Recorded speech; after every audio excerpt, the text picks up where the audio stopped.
በሁለቱ ጀነራሎች መካከል ግጭት እንደሚኖር የታወቀው የሲቪል አስተዳደር አፍርሰው ወደ ስልጣን ኮርቻው በተንደረደሩ ሰሞን ነበረ። በአስመራ ተጠንስሶ በካርቱም ተግባራዊ የተደረገው መፈንቅለ መንግስት በተካሄደ በማግስቱ ፍትጊያው አንድ ብሎ ጀመረ። ዕለተ ቅዳሜ ሚያዝያ 7 በይፋ የተኩስ ድምፅ ከመሰማቱ ቀደም ብሎ ነገሮች ወደ አስፈሪ ደረጃ እያመሩ መሆናቸውን የሚጠቁሙ የአደጋ ጊዜ ምልክቶች ታይተው ነበረ።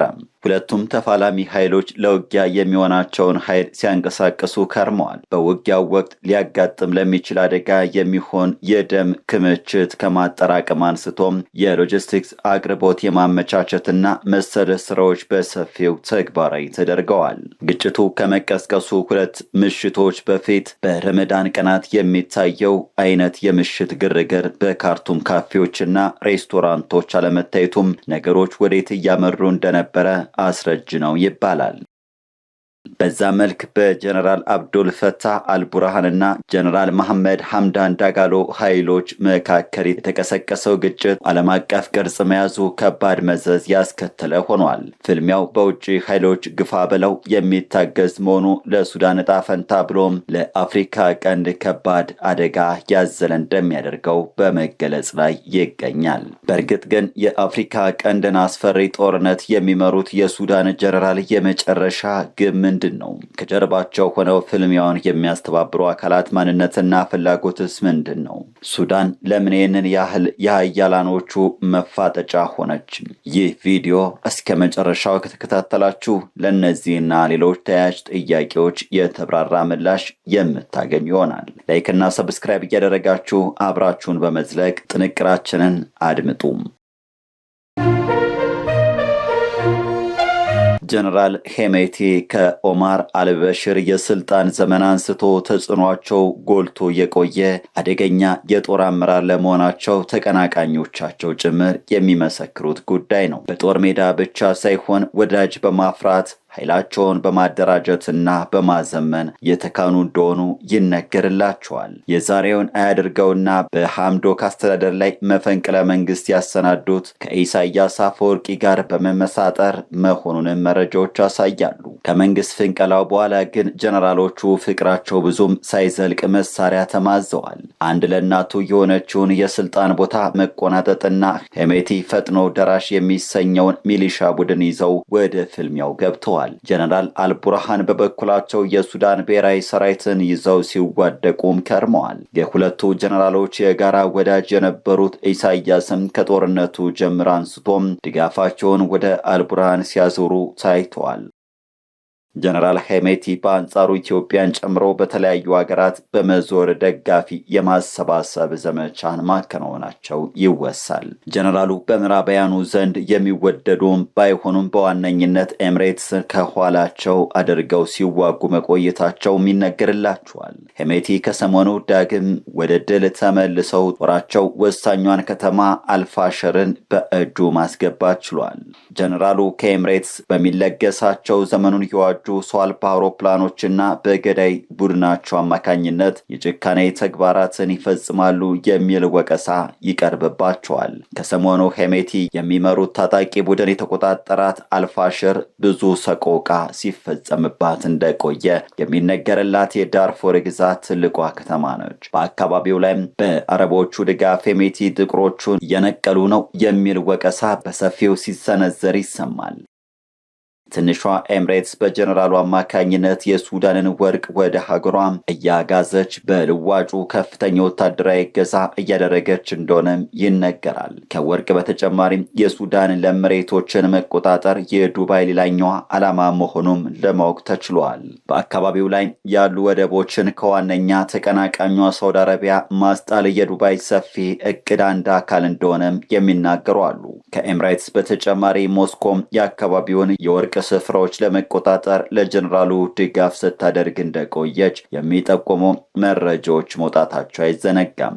የሄሜቲ ተዋጊዎች ዊንግ ሎንግ 2 እና 95 የሚሰኙ ድሮኖችን የታጠቁ ናቸው ይባላል። ስሬታቸው የቻይና የሆኑ ሰው አልባ አውሮፕላኖቹ በኤምሬትስ ሙሉ ወጪ ሱዳን እንደሚደርሱ ምዕራባውያኑ በስሞታ መልክ ሲናገሩ ሰነባብተዋል። የገልፍ ቀጠናዋ ሀገር ከድሮን በተጨማሪም ግዙፍ መትረየሶች፣ ሞርታሮችና የተለያዩ አይነት ከባድ መሳሪያዎችን ለሄሜቲ ሰራዊት እንደምታቀርብ ይነገራል።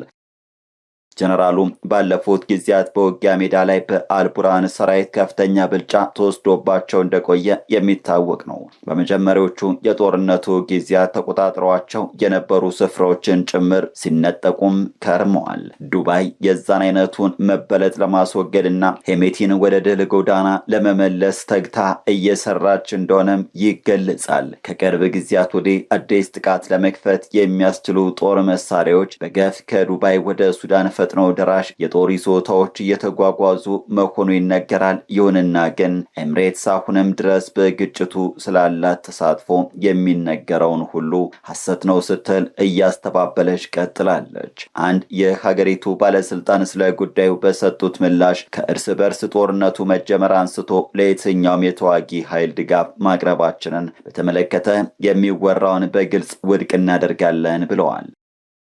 በሌላ በኩል የሄሜቲ ጦር አባላት አልፋሽርን ከተቆጣጠሩ በኋላ ከባድ የጭካኔ ተግባራት ስለመፈጸማቸው በሰፊው መነገር ቀጥሏል። ታጣቂዎቹም በያዟቸው ስፍራዎች የሚኖሩ ጥቁር ሱዳናውያን ከባድ መከራ እየተፈጸመባቸው መሆኑን በሰፊው ይናገራል። ክላሽንኮቭ የታጠቁ ተዋጊ ቤት ለቤት በር ሰብረው እየገቡ አረብ ያልሆኑ ወንዶችና ታዳጊዎችን እያወጡ ረሽነዋል ተብሏል። ጥቃቱን የፈጸሙት ኃይላት አሸዋማ ወታደራዊ ፋቲግ ለብሰው የነበሩ መሆናቸው መታወቁም ድርጊቱ በሄሜቲ ጦር አባላት የተፈጸመ ነው አስብሎታል። በአልፋሽር ሰላማዊ ሰዎች በቀጥታ የተተኮሰባቸው መገደላቸው የምዕራቡ ዓለም መገናኛ ብዙሃን በሰፊው እያስተጋቡ ይገኛል። የአልፋሽር ጎዳናዎች በሞቱ ሰዎች ሬሳና በተቃጠሉ መኪናዎች መሞላቱን የሚገልጹ ዘገባዎች በሰፊው ወጥተዋል። አንዳንዶች በጀነራል ሄሜቲ የሚመራው ኃይል ከሩዋንዳ ጭፍጨፋ የባሰ ጭካኔን እየፈጸመ ነው ሲሉም ተሰምተዋል። ይህ በእንዲህ እንዳለ ጀነራሉ በምዕራቡ ዓለም በክፉ የሚታዩ በመሆናቸው መረጃውን በጥንቃቄ መመርመር እንደሚሻ የሚናገሩ አሉ። በዳርፉር ግዛት የሚገኙ በቆዳ ቀለማቸው ጥቁር የሆኑ ማህበረሰቦች በአረብ ኃይሎች የበላይነት ይመራ ነበር በሚባልለት የካርቱም መንግስት ሲጨቆኑ እንደቆዩ ይወሳል። የቀድሞ የአልበሽር አስተዳደር አምፀው ከወጡ የዳርፉር ታጣቂ ቡድኖች ጋር ሲዋጋ መቆየቱም አይዘነጋም። በስፍራው ላይ ለጦር ወንጀል የቀረበ ድርጊት እንደተፈጸመ የሚገልጹ ሪፖርቶች በተደጋጋሚ ወጥተዋል። በታዋቂው የእርስ በርስ ጦርነትም የዳርፉር አማጺ መሪዎች በአልቡርሃን ለሚመራው ኃይል ድጋፋቸውን ሲያሳዩ እንደቆዩ ይነገራል። ከሰሞኑ የሄሜቲ ጦር አባላት አካባቢውን ዳግም በእጃቸው ማስገባታቸውን ተከትሎም ለበቀል ተንቀሳቅሰዋልም ተብለዋል። የፈጥኖ ደራሽ ሰራዊቱ በዋናነት ድሮኖችን በመጠቀም የኃይል አቅራቢ መሰረተ ልማቶችን ጨምሮ ብዙ ጥፋቶች እንዳደረሰ በመነገር ላይ ይገኛል። የሱዳን ሐኪሞች ቡድን ባወጣው መግለጫ መኖሪያ ቤቶችና ለሰላማዊ ተግባራት የሚውሉ ስፍራዎች የሰው አልባ አውሮፕላን ጥቃት ኢላማ እንደሆኑ አመላክቷል። የሱዳን ብሔራዊ ጦርም የሄሜቲን ተዋጊዎች በሰብአዊ መብቶች ጥሰት እየከሰሰም ይገኛል። ሆኖም ግን ዳጋሎ መረጋጋት እስኪመለስ ድረስ አካባቢውን የማጽዳቱ ስራ እንደሚቀጥል አስረግጠው ተናግረዋል። ሄሜቲ ከሰሞኑ ለተቀናቃኛቸው ጀነራል አልቡርሃን ድጋፍ የሚሰጡ ኃይሎችን ጭምር ሲያስጠነቅቁ ተሰምተዋል። ጀነራሉ በማስጠንቀቂያቸውም አስመራ ከጦርነቱ እጇን እንድትሰበስብም ጠይቀዋል። የኢሳያስ መንግስት ጣልቃ ገብነትን ተከትሎ የአስመራ አየር ማረፊያም በሄሜቲ ኃይሎች ድሮን ሊመታ ይችላል ሲባልም ነበረ። እነዚህ ሁሉ ነገሮች ጦርነቱ የብዙ ኃይሎች ጣልቃ ገብነት ያለውና በቀላሉ የሚቆም እንዳልሆነም ጠቋሚ ይመስላል። በሱዳኑ ፍልሚያ የህወሓት ታጣቂዎች ጭምር ከአልቡርሃን ሰራዊት ጎን ሆነው ሲዋጉ እንደነበረ ለማወቅም ተችሏል። አሜሪካም በአንጻሩ ማዕቀቦችን ጨምሮ የተለያዩ እርምጃዎችን ለመውሰድ ያደረገቻቸው ጥረቶች ሳይሰምሩላት ቀርተዋል። ፕሬዝዳንት ትራምፕም የተለመደውን የሰላም ፈጣሪ ነኝ ልማዳቸው ለማስቀጠል ሙከራ ማድረግም ጀምረዋል። ከቀናት በፊትም የሁለቱን ተዋጊ ኃይሎች መሪዎች ለማወያየት ጥረት መጀመራቸውን የሚገልጹ ዘገቦችም ወጥተዋል። በሌላ በኩል ወዳጅ ብዙ ሄሜቲ ጦርነቱን በድል እንደሚጨርሱ በራስ መተማመን መንፈስ እየተናገሩ ናቸው። ጀነራሉ ከ2 አስርታት በፊት 200,000 ሰው እንደገደሉ በሚነገርላት ዳርፎር አድማሳቸውን እያሰፉ መሆናቸውንም መረጃዎች ያሳያሉ። ሄሜቲም በጦርነቱ የተሟላ የበላይነትን ማግኘት ባይችሉም በስፋት የአውሮፓን ሀገር ስፔን የሚስተካከል ስፍራ ይዘው እንደሚገኙ ይነገራል። አንዳንድ ተንታኞችም ሌላው ቢቀር በምዕራብ ሱዳን ያለውን አካባቢ በመያዝ የራሳቸውን መንግስት ሊመሰርቱ እንደሚችሉ እየተናገሩ ናቸው።